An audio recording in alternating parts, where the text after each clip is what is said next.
Ich habe immer mit dem Gedanken gespielt, diese Reise abzubrechen, da ich einfach komplett alleine von Europa nach Asien geflogen bin. Und das habe ich noch nie zuvor in meinem Leben gemacht. Allerdings sind aus 3 Wochen einfach mal 2 Monate in Thailand geworden. Thailand ist das Land des Lächelns. Und das hat sich für mich absolut bestätigt. Dieses Video habe ich in 6 verschiedene Kapitel unterteilt. Ich bin in München in den Flieger eingestiegen, komplett alleine. Und in Dubai war mein erster Umstieg. Ich war noch nie zuvor in Dubai, aber ich war extrem von der Menschenfreundlichkeit und der Hilfsbereitschaft überzeugt. Also ich dachte, das ist alles Show, das ist alles Fake. Und als ich in Bangkok ausgestiegen bin, hat es für mich sich wirklich angefühlt, ich bin in einem falschen Film. Also das ist surreal, was ich da gesehen habe. Die Freundlichkeit, die Gehobenheit.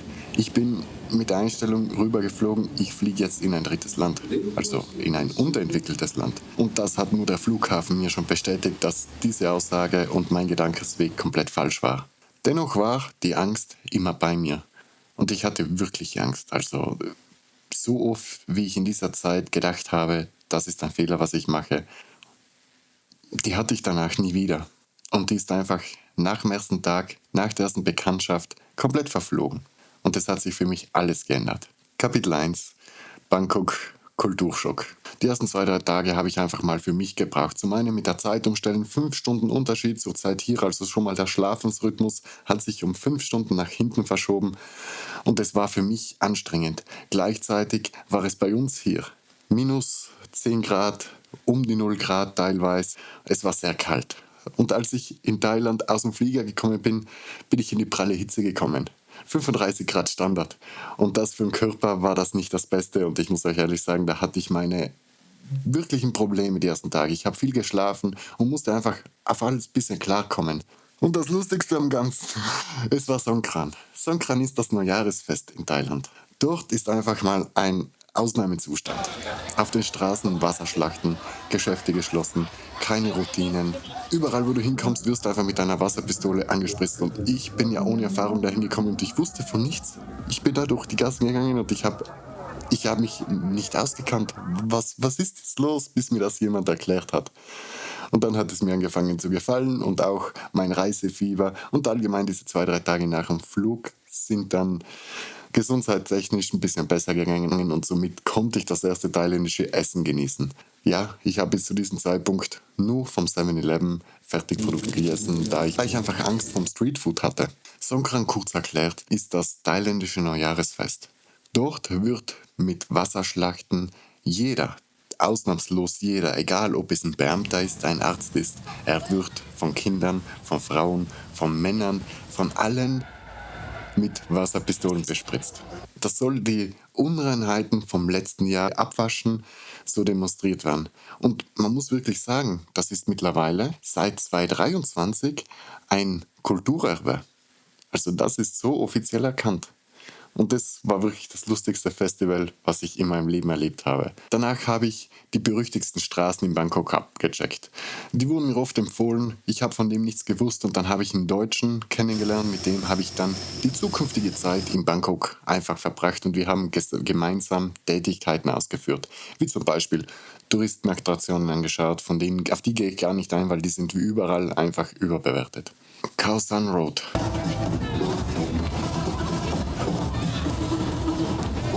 Die berüchtigste Straße in Bangkok. Für mich war es ein Schock. Also Prostitution kennen wir ja alle, das ist dort einfach ein Extremfall.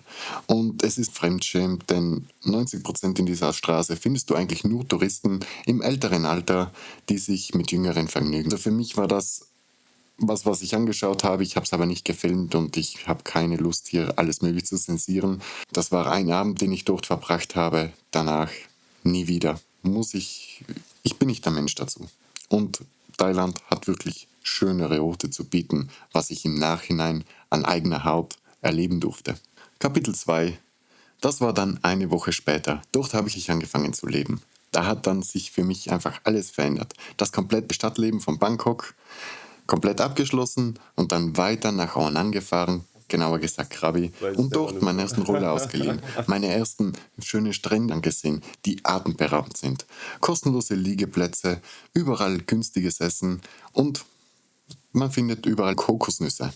Und die sind einfach, wenn man die europäischen vom Supermarkt kennt, die kann man nicht vergleichen. Denn geschmackstechnisch sind sie einfach eine Mundexplosion.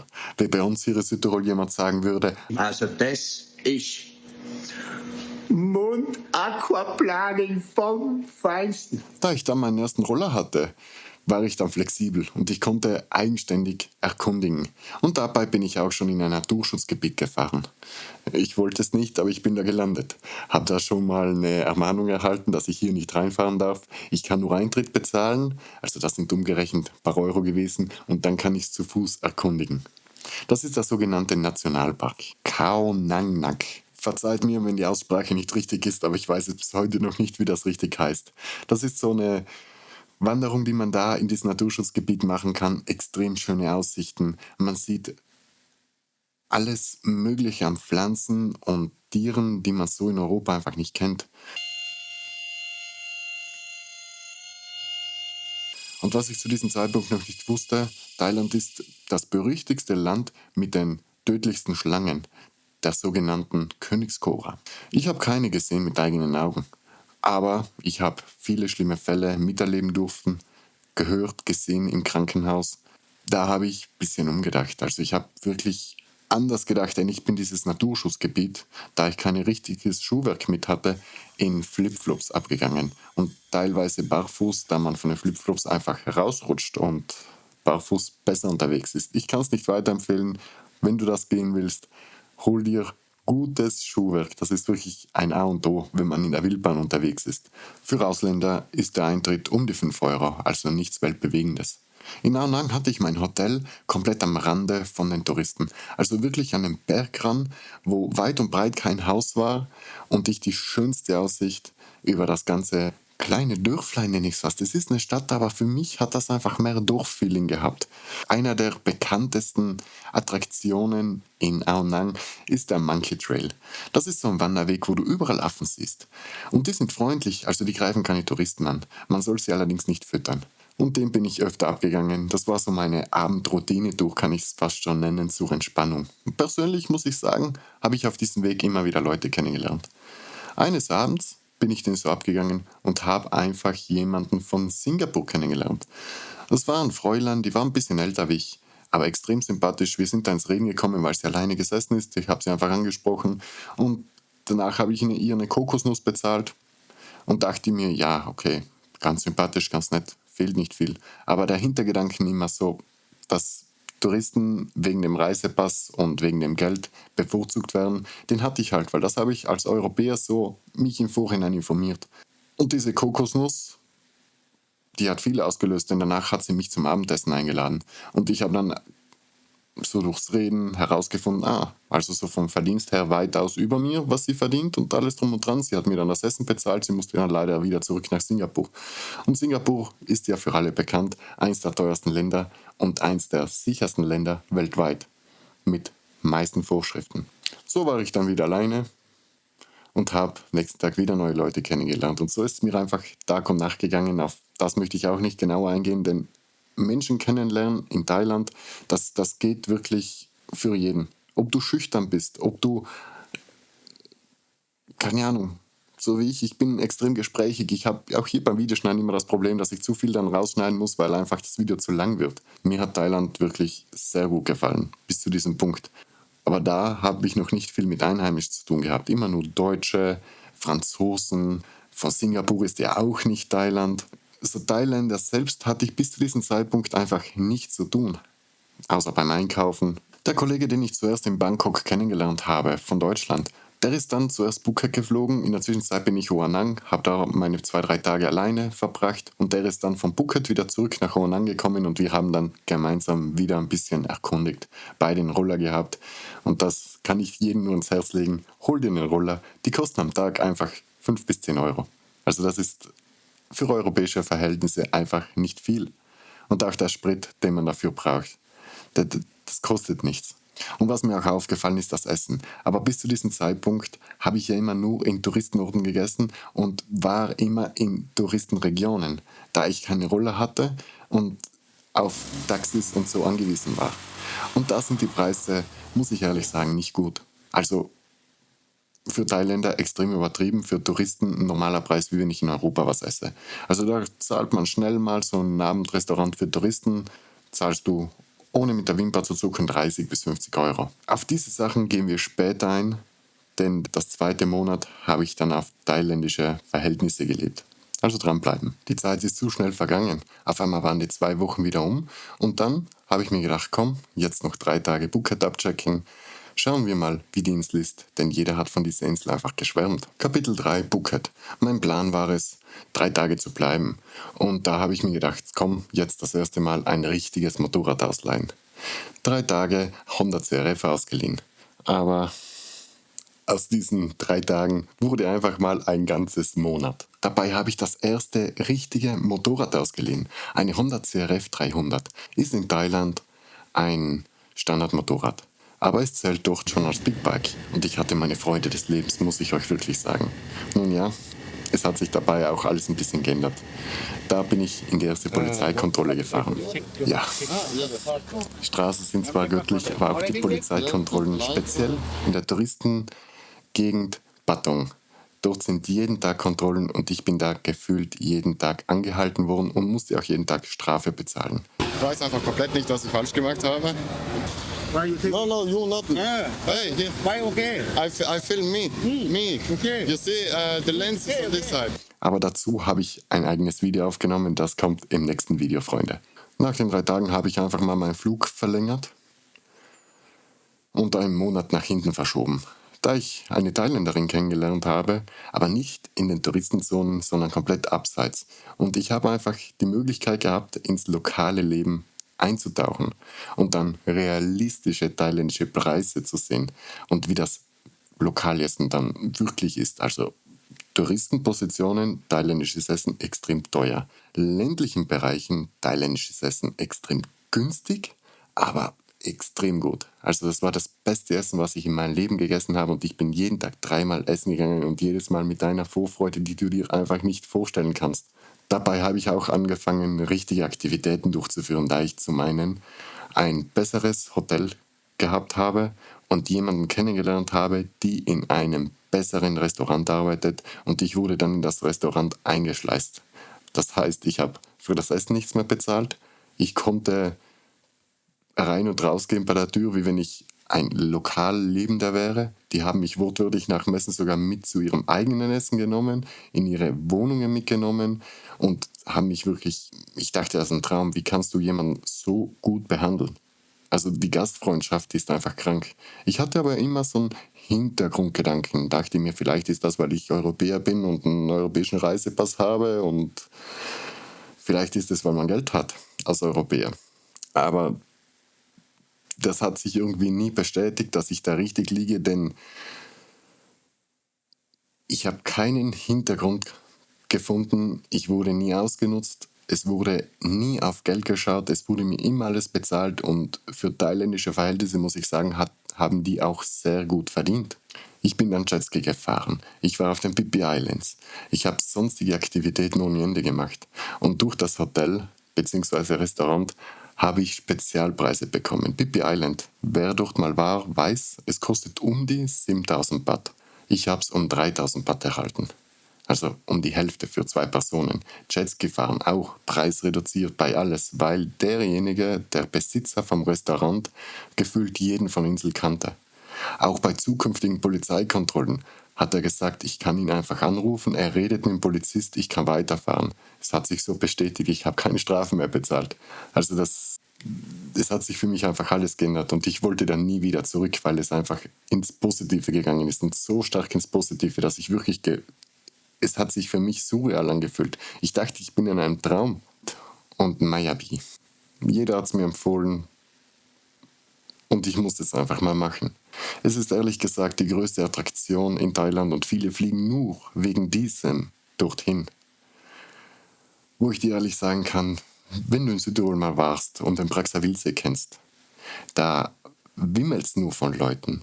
Alles ist komplett überteuert und von dem Landschaftspanorama kann man nicht viel erleben. Und mir hat es persönlich gar nicht gefallen. Für mich war es reine Geldverschwendung. Jeder andere Strand, auf dem ich war besser. Ich möchte es jetzt nicht schlecht reden, aber das sind Das ist meine ehrliche Meinung. Ich möchte sie dir nicht vorenthalten. Übertriebene Menschenmassen dort. Das Wichtigste für mich, ich möchte ja eine Drohnenaufnahme machen, sind dort auch verboten, durfte nicht mit meiner Drohne fliegen. Bei einer normalen Tour rechnen wir von 200 bis 300 Euro. Nur ein Tag. Aber wenn du das dann als Gruppentour machst, dann ist es schon ein bisschen günstiger. Aber es ist alles so zeitlich verplant. Überall, wo du hingehst, sind extrem viele Leute. Und blöd gesagt, du wartest nur in einer Kolonne, bis du diesen Beach sehen darfst. Dann dein Handy zücken, ein Foto machen. Du darfst nicht ins Wasser gehen. Du hast so viele Vorschriften und Regeln. Also für mich war das der chaotischste und langweiligste Tag in ganzen Thailand-Zeit. Und ich würde es nie wieder machen. Obwohl, das einzige Schöne am Ganzen war das Schnorcheln. Da hat man ein bisschen Freiraum im Wasser gehabt, auch zigtausende Menschen, aber man konnte sich mal frei bewegen, ich heiße es mal wirklich so. Dann beim Schnorcheln hatte ich einen Schnorchel, der wasserdurchlässig war, also ich habe Wasser in die Lunge bekommen, hat nicht Spaß gemacht, haben einen neuen geholt, war das gleiche Problem. Dachte ich, der Fehler liegt bei mir, habe dann mit jemandem Stochel getauscht. Dann auf einmal hat es funktioniert. Das war wirklich schön. Aber Fische sieht man nicht viele, da einfach so extrem viele Leute drinnen sind, die sind alle weg. Da ist einfach gar nichts. Also wie schon gesagt, ich kann es nicht noch oft genug sagen, mir hat es nicht gefallen. Kapitel 5: Motorräder. Jetzt kommen wir zu meinem Schwerpunkt. Ich sage dir ja, mein Kanal besteht großteils nur aus Fahrzeugen. Jetzt müssen wir einfach mal was Gutes ansprechen. Ich habe mehrere Motorräder in diesem Monat geliehen, immer so im Wochentakt. Eine Woche die CRF 300, zu der kommt ein eigenes Video, aber ein bisschen genauer gehe ich jetzt ein, denn die hat mir zwischen 20 und 25 Euro umgerechnet gekostet pro Tag. Ist wirklich mein Liebling gewesen, kleinhandlich, man kann sich durch den Verkehr schlängeln, man kann Offroad fahren, ohne wirkliche Probleme. Ideal. Würde die wirklich jedem weiterempfehlen. Dann eine Yamaha MT-09 SB. Übertriebenes Motorrad. Würde ich dir nicht weiterempfehlen. Viel zu viel Leistung kannst du nicht ausfahren, Straßen sind zu schlecht und du bist einfach nur lebensgefährlich unterwegs. Ich habe dort mit dieser Maschine meinen ersten Powerwheelie gemacht. Zum Glück ist alles gut gegangen. Ich sage nur das dazu. Preise haben sich nicht stark variiert, aber für dieses Motorrad musst du mit etwa 30 Euro rechnen. Und ich habe dabei nochmal 1000 Baht drauf bezahlt, das heißt 30 Euro mehr für einen besseren Helm. Denn diesen Standardhelm, den man überall dazu bekommt, der war mir zu unsicher für dieses Motorrad, muss ich dir ehrlich sagen. Die letzte Woche habe ich mir so gedacht, komm, ich habe eine Tenere World Trade zu Hause. Wie wäre es, wenn ich mir einfach hier in Thailand eine ausleihe? Geiles Bike, ein neueres Bike wie meine 225er Baujahr, preislich wieder gleich wie die MT-09. Hat mir sehr gefallen, aber wirklich ein bisschen unhandlich. Schwer, hohe Sitzfläche. Man kann sich nicht in den Verkehr so integrieren wie ein Motorradfahrer und überall zwischen den Autos durchschlängeln. Man verhält sich auf dem Motorrad mehr wie ein Tourist, wie ein Reiseführer oder ein normales Fahrzeug, da man einfach nicht überholen kann. Und über den Verkehr. Ich war der Meinung, thailändisches Straßenleben ist einfach chaotisch. Aber das einzige Chaotische in diesem Verkehr, Straßenverkehr, waren die Ausländer. Von denen hatte ich am meisten Angst, denn die Fahrweise war unberechenbar und nicht vorhersehbar, was als nächstes passiert. Die Thailänder selbst sind extrem gute Autofahrer und vor allem fürsorglich. Wenn sie einen Motorradfahrer hinter sich haben im Auto, egal ob Bus, LKW oder ein normales Fahrzeug, sie machen Platz, lassen dich vorbei, lassen bei einer Ampel schön Abstand, dass man sich durchschlängeln kann. Aber Touristen auf ihr Recht immer gefahren und Touristen habe ich ohne Ende mit Verletzungen gesehen. Überall mal wieder ein Scooterfahrer irgendwo draußen gelegen oder umgefallen, da man einfach in Thailand ohne wirklichen Führerschein ein Fahrzeug leihen kann und das ohne Probleme. Und da fahren dann auch Leute herum, die zuvor noch keine Fahrerfahrung haben. Eigentlich extrem dumm, aber ist halt so. Ich selbst muss sagen, ich finde den thailändischen Verkehr auf der Straße übersichtlicher wie den italienischen. Schreib mir das gerne in die Kommentare, was du davon hältst. Kapitel 6: Gesundheit, Magen, Arzt. Einen Besuch beim Arzt habe ich in Thailand auch gehabt. Naja, nicht wegen einer Magenverstümmelung, was sich die meisten jetzt hier denken, sondern es war einfach nur, weil mein Ohr komplett zu war. Und das genau für eine Woche habe ich auf meinem linken Ohr nichts gehört. Und dann habe ich einfach den Arzt aufgesucht. Und ich wurde da komplett überzeugt. Ich bin in diese Arztpraxis reingegangen. Zuerst dachte ich, ich habe Lokalität verfehlt. Denn das hat sich für mich bei der Aufnahme angefühlt, wie wenn ich einfach mal in ein 6-Sterne-Hotel einchecken würde. Ein riesen Eingangssaal. Das sollte angeblich Ohrenschmalz sein, das sich mit der Zeit angeschwollen ist durch das Wasser. Ärzte, ruhig, bin ich zur Annahme gegangen. 2 Minuten später direkt weiter in den Saal geführt worden von 2 Assistenten. Dann wieder 2 Minuten später direkt der Arzt gekommen, sich das angeschaut und nach 5 bis 6 Minuten ist schon die erste Arbeit verrichtet worden. Also das Ohr durchleuchtet, angeschaut, mit der Technik wirklich besser wie hier in Italien. Neueste Geräte, perfekte Auskunft bekommen und ich habe mich einfach sicher gefühlt und geborgen dabei. Nicht wie hier in Italien. Wenn ich da ins Spital gehe, da habe ich immer Angst, dass mir das falsche Bein untersucht wird, was schon passiert ist.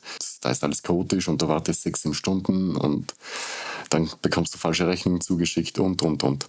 Das auch mit finanziellen, mit meiner Reiseversicherung haben sie mir die Zettel schon alle vorbereitet, dass ich sie einfach nur noch der Reiseversicherung weiterleiten konnte und am nächsten Tag war das alles schon abgerechnet und vergessen.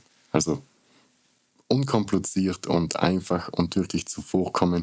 Da fühlt man sich auch mit einer ernsthaften Verletzung, die ich jetzt nicht hatte, aufgehoben, kann ich jedem empfehlen. Ich bin mit Todesangst losgeflogen und ich hatte einfach die beste Zeit meines Lebens. Wenn man das auf Tage aufrechnet, was ich alleine war, dann komme ich nicht auf mehr Tage wie 5 Tage. Und das habe ich so nicht erwartet. Wenn ich beispielsweise mit dem Motorrad nach Kroatien gefahren bin, alleine, dann bin ich alleine gefahren, selten ein paar Leute kennengelernt, getroffen, aber dann wieder alleine weitergefahren. Im nächsten Video kommen ein paar negative Sachen von Thailand. Meine Polizeikontrollen, warum ich über 500 € Strafe bezahlt habe, aber das ist alles gerechtfertigt. Wenn du es nicht verpassen willst, dann schalt da gerne ein und abonniere den Kanal, damit du das Video vorgeschlagen bekommst. Und für Fragen gerne in die Kommentare.